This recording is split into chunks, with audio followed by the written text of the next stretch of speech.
as far as the involvement of former President Uhuru Kenyatta is concerned in the activities even of Jubilee. And the cases she's talking about, I'm aware of those cases. Alongside with Dego Wajiro and some other lawyers, we were involved to some extent in the unfortunate fights from the likes of Sabina and Kanini Kega. But again now, to the issue of these other people criticizing him, we need to understand them. For the last 3 years, they give two impressions. Number one is that we are managing it well and things could not be better in Kenya. But now number two, when evidence is given that things are actually not as rosy as you are trying to make them, their immediate excuse has always been Uhuru Kenyatta, that we inherited a mess. Now, if the talk on the street is, so many things were better during the time of Uhuru Kenyatta. There were Linda Mama, things seemed to work, capitation used to arrive in schools, life was not difficult in terms of taxation, and there was an element in which he could listen to people and change his policies where there was a massive outcry. Here we have the government of the day is tone deaf. You will say we are suffering under the heavy weight of taxation. You read the suicide, we have a suicide epidemic in Kenya. Most of the suicide epidemics, when you follow them closely, and for some of those people, they are economic related. And therefore, but more importantly, you see the debt issue, which they try to magnify and mislead Kenyans. The Kenya government is a continuing entity. There will always be obligations to pay debts from previous government. The debts that are not being paid vis-a-vis what we are incurring, they are charged to the consolidated fund. But even the way you could be able to see that in all these previous administrations, for example, we have factored it in the budget and you have 3 trillion new debts. But is there anything serious happening in Kenya? When President Ruto went to Ethiopia, when in every other government, Rwanda, Tanzania, they can be able to say, us, as the Tanzanian government, we've done this. The only thing he could say, we are building markets and we are building houses that are for practical purposes. In other countries, they go for ghettos. So the issue is that nothing serious is happening in Kenya. And this is reflecting in the economic downturn that we are having and hopelessness.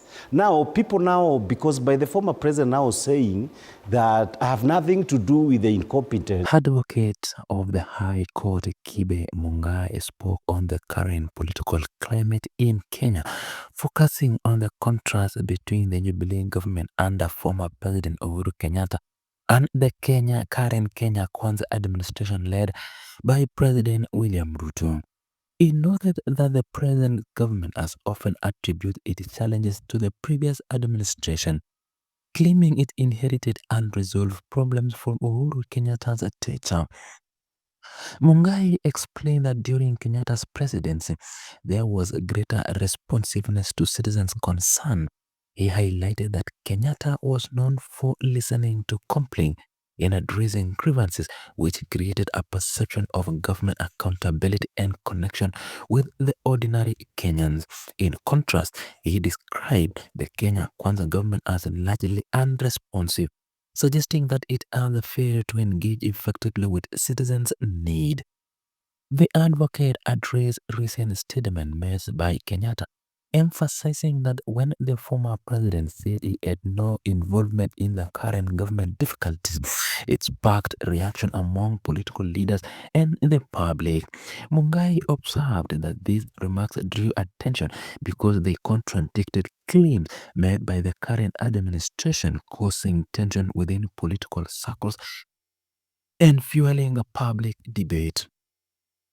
He discussed how the rhetoric surrounding inheriting problems has influenced political narratives. Mungai noted that officials often cite past administration to explain economic or social challenges, but he argued that such explanations have become predictable and fail to address current issues substantively.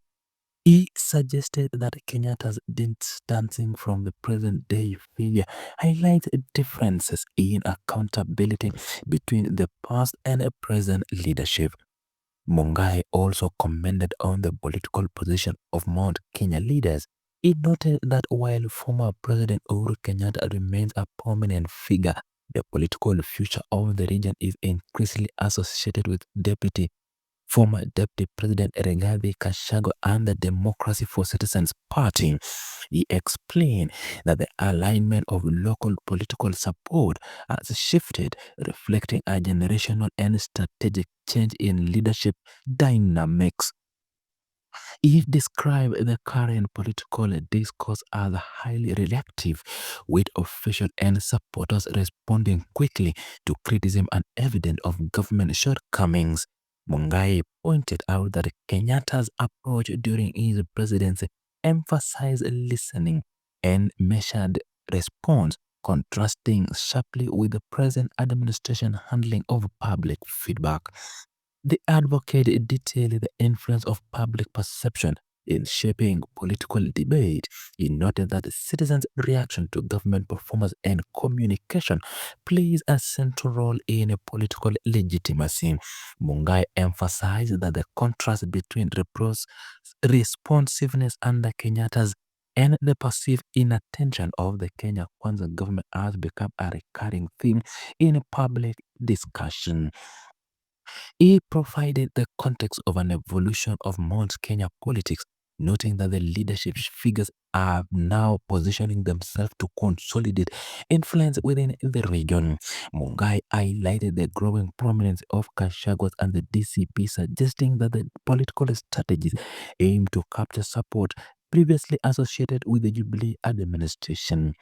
Mungai also discussed how statements from former leaders can influence political stability and a discourse. He observed that Kenyatta's remarks regarding the current government performance and have triggered discussion among political analysts and the public, highlighting ongoing debate about the governance, accountability, and leadership in Kenya. He highlighted the role of media in amplifying these debates. Mungai noted that coverage of government responses and past leadership action contribute to shaping public understanding of political events, making it essential for citizens to interpret information carefully. The advocate described the situation as a reflection of a broader political dynamic in Kenya. It noted that leadership transition, party alignments, and public expectation intersect to create a complex environment where past and present administration are constantly compared. Mungai emphasized that these comparisons influence voter perception, policy priorities, and positioning of the emerging political leaders. He noted that the current administration frequent reference to inherited problems have become a recurring political narrative, often used to justify political challenges. Mungai contrasted this with Kenyatta's engagement with citizens during his stature, suggesting that the difference in approach has contributed to growing public debate and scrutiny of the Kenya Kwanza government. There is, of course, the issue of the future. I don't think, since constitutionally Uhuru is done with his term, I don't think President Uhuru Kenyatta is viewed as the future in central Kenya. The future, and this is, since I come from the community, the future you would see amongst local ordinary people, DCP carries the day by a huge margin. Very many people would have no problem with Rigathi Gachagua and DCP. So it's largely the party of the moment. But I also hear, and even over this weekend, a lot of population amongst the educated class, the middle class, there being a lot of reservations about Rigathi Gachagua and DCP and his people. This is natural. But the point it makes is that you can understand the fear of the leadership of DCP that there is something that probably can get some traction, and DCP and Jubilee could easily, it may not, I don't see Jubilee really getting 50% of the vote in Mount Kenya, even amongst MPs. But it is possible that they could get 30% or something to do with that.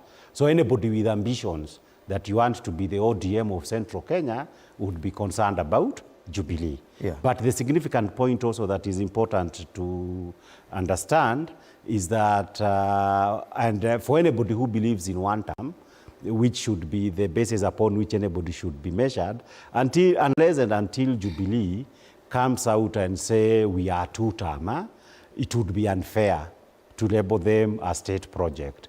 And therefore, and since they are still interacting, let there be a basis for this interaction. But critically also is that even as these interactions are going on and the competition is going forward, you look at the Constitution, how viable would be a candidate of Jubilee, the presidential election, going to be? There is likely to be significant support of somebody like Matiang'i across the country, not just in the Mount Kenya region. But something that, and about the unity, the connection with unity, is that personally, if you ask me, I actually want Matiang'i to vie for the presidency, because I believe these many people have not been able to understand